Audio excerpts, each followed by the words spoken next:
Hello world அனைவருக்கும் வணக்கம். தேவைக்கூடிய update. Trichy கிழக்க வந்து அவர் டிக் செய்கிறதுக்கு என்ன காரணம், அதை செலக்ட் பண்ணுறதுக்கான ஏதாவது ரீசன்ஸ் இருக்கா அப்படின்றத எல்லாரும் மைண்டுக்குள்ளே ஓடிட்டு இருக்க ஒரு விஷயம். தமிழ் சினிமாவின் மோஸ்ட் வாண்டட் நடிகராக இருந்த விஜய் அவர்கள் தாவேக்கா என்ற அரசியல் கட்சி ஆரம்பித்து வரும் இந்த சட்டமன்ற தேர்தலை வந்து எதிர்கொள்ள இருக்கிறாரு. முதன்முறையாக தேர்தலை சந்திக்கும் அந்த கட்சியினுடைய வரவு மற்றும் கட்சிகளை கூர்ந்து கவனிக்கிறது அப்படின்னு சொல்லி போட்டிருக்காங்க. இதில் கடந்த ஒரு சில மாதங்களாகவே விஜய் அவர்கள் வந்து பெரம்பூரில் போட்டியிடுறதாகவும் அதேபோல் வேளச்சேரியில் போட்டியிடுறதாக கூட வந்து நம்மளுக்கு முன்னாடி நியூஸ் வந்துட்டு இருந்தது. ஆனால் இப்போ அதிகாரப்பூர்வமாக பெரம்பூர் மற்றும் திருச்சி கிழக்கு தொகுதியில் தான் போட்டியிடுற தகவல் கன்ஃபார்ம் ஆயிடுச்சு. இது குறித்து நாமும் ஜூனியர் விகடன் கட்டுரையிலேருந்து எழுதியிருந்தோம். இந்த நிலையில் வந்து கணித்தபடி விஜய் அவர்கள் வந்து திருச்சி கிழக்கு தான் வந்து செலக்ட் பண்ணியிருக்கிறதாகவும், எதுக்காக பண்ணியிருக்காங்க அப்படின்னா திருச்சி மாவட்டத்தில் மட்டும் 9 தொகுதிகள் இருக்குது. இதில் வந்து திருச்சி கிழக்கு தொகுதி மட்டும் பார்த்திங்கன்னா திருச்சி மாநகரத்தின் மையத்தில் வந்திருக்கக்கூடிய ஒரு தொகுதி. இந்த தொகுதியில் வந்து பார்த்திங்கன்னா சட்டமன்ற உறுப்பினராக கிறிஸ்தவ நல்லெண்ண இயக்கத்தின் தலைவர் இனிகோ இருதராஜ் அவர்கள் இருந்துகிட்டு இருக்காரு. மறுபடியும் இவர் தான் திமுக சார்பில் வேட்பாளர். இந்த நிலையில் தாவேக்கா தலைவர் விஜய் திருச்சி கிழக்கு தொகுதியில் போட்டியிட போகிறதால அறிவிப்பால் இந்த தொகுதியில் லைம்லைட் பகுதிக்குள்ளே வந்திருக்குதுன்னே சொல்லலாம். இந்த நிலையில் ஏன் திருச்சி கிழக்க தேர்ந்தெடுக்காங்கன்ற விசாரணைக்கு நம்ம உள்ளே போய் பார்க்கலாம் டீட்டெயிலாக.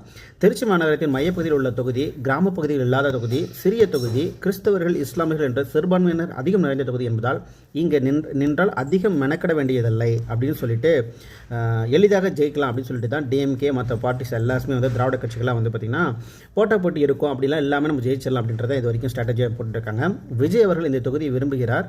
ஏன்னா அந்த தொகுதியில் வந்து மோஸ்ட் ஆஃப் த திங்ஸ் வந்து பார்த்திங்கன்னா தொடங்கினால் ஏற்படும் திருப்பம் என்ற அடிப்படையில் தான் வந்து ஒரு சென்டிமெண்ட்டாக வந்து எந்த நிகழ்ச்சியாக இருந்தாலும் வந்து பார்த்திங்கன்னா தனது மக்கள் சந்திப்பின் முதல் பயணத்தை திருச்சியில் வந்து தொடங்கியிருக்கிறாரு.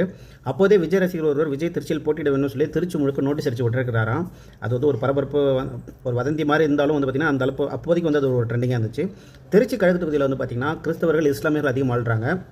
நகரப்பகுதியில் மட்டுமே கொண்ட இந்த தொகுதி வந்து பார்த்திங்கன்னா இங்கே கல்லூரி மாணவர்களும் அதிகமாக இருக்காங்க. இளைஞர்களுடைய வாக்கும் இங்கே அதிகமாக இருக்குது. இந்த ஓட்டு வந்து விஜய்க்கு அப்படியே டெபாசிட் ஆகும் அப்படின்ற ஒரு ஸ்ட்ராட்டஜியும் அவங்க வந்து எக்ஸ்பெக்ட் பண்ணுறாங்க. அதனால் கல்லூரி மாணவர்கள் நாங்கள் சொல்லாமலே விஜய்க்காக வாக்கு சேகரிப்பார்கள் அப்படின்ற ஒரு ஸ்ட்ராட்டஜியும், அதனால் விஜய் இங்கே நின்றால் எளிதாக ஜெயிக்கலானும் அதில் கருத்தில் கொண்டே இங்கே நிற்கிறாரனும் அவரை தொடர்ந்து வலித்திருக்கிறாங்க.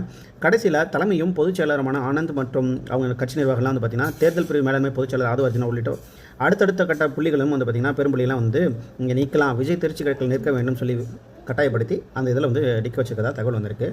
ஸோ மெயினாக வந்து பார்த்திங்கன்னா சிட்டிக்குள்ளே இருக்கிறது யூத் ஓட் பேங்க்ஸ் வந்துடும். அப்புறம் கிறிஸ்டின்ஸ் முஸ்லீம்ஸ்லாம் இருக்கக்கூடிய ஒரு விஷயம். ஏற்கனவே வந்து அதிகமாக சிரமப்படாமல் ஓட்டெல்லாம் வந்து வாங்கணும் அப்படின்னா யூத் பேங்க்ஸ் வந்து அதிகமாக இருக்கிறது திருச்சி கிழக்கு தான். அந்த 9 இதெல்லாம் பார்த்திங்கன்னா சிட்டிக்குள்ளே இருக்கிறது திருச்சி கிழக்கு. இதெல்லாம் காரணமாக வச்சு தான் வந்து இந்த டிக் பண்ணிக்கிறதா வந்து தகவல் வந்திருக்கு. நீங்கள் திருச்சியில் இருக்கீங்க அப்படின்னா இது உண்மையாக பொய்யா அந்த பாசிபிலிட்டிஸ் எல்லாம் கரெக்டாக அப்படின்றத மறக்காமல் கமெண்ட் பண்ணுங்கள். வேறு நியூஸில் சந்திக்கலாம்.